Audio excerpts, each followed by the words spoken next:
Where did this all come from with Tyreek Hill? I woke up this morning, I see your tweet, I'm like, get the hell out of here. I had to look for the blue check mark to see it wasn't one of those fake accounts that use your name and likeness and stuff.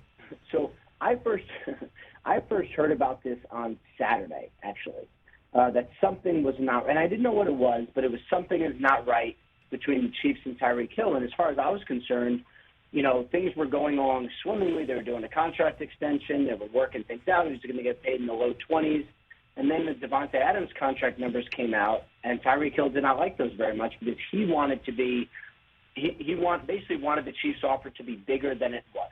So when Davante Adams' contract came out, he was like, well, I should be the highest paid, and my numbers need to be a lot higher. And they were like, well, actually, his numbers are, 3 years, 66 over the first three. That's the most relevant. But that break really led to some frayed feelings, I guess, some tension. And so, they went back and forth. They realized it wasn't well. Agent Drew Rosenhaus got permission to seek a trade. And I think once it was clear what the Chiefs could get in return, then we were off to the races. So what the Chiefs got in return from Miami was the best offer, or did anyone else come in and blow him away, but Tyreek wanted to go to Miami? What was that, best you can tell? First of all, yes. Tyreek wanted to go to Miami. That was his preferred destination, and that was really the place that was in the driver's seat. I think the Jets did a good job of offering a competitive package, not their first rounder, but 2 second-rounders and more. Basically, if you line up the draft charts, it was similar. So, yes, the Jets, the Jets were in it. I just never felt like they were really in it because I kept hearing all along Tyreek Hill wants to go to the Dolphins. So when everyone said the Jets, I'm like, yes, I get it, but he wants to go to the Dolphins, and generally the player can have a strong say in where he goes because he's going to be the one agreeing to the contract. So why didn't the Chiefs pay Tyreek what he wanted to keep him?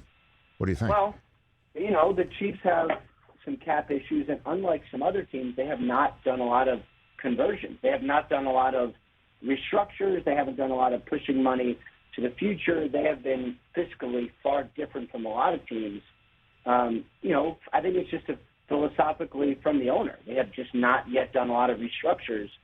So I think they set a price. Tyreek is awesome. He's worth X. And when he wasn't getting X from the Chiefs, they were like, all right, well, let's just figure it out somewhere else. And I honestly think it's a place where everyone can be okay with it because it's such a huge offer for the Chiefs.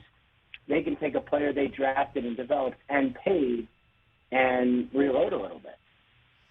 What do you think about the Packers? I mean, they obviously have multiple picks thanks to trading Davante Adams to where Adams wanted to go. Where were the Packers in all this? They inquired, from my understanding. They at least took a look at it. I don't get the sense it got very serious, but I do believe that they at least made a phone call and got engaged somewhat. But, my sense is the Packers are kind of more like the Chiefs, and they're like, we got the money, we're going to build some depth, we're going to go in the draft, and we're going to see what happens. So I really feel like they're going to draft and develop. Hey, you watched all the way to the end. Thanks for that. Watch more right here.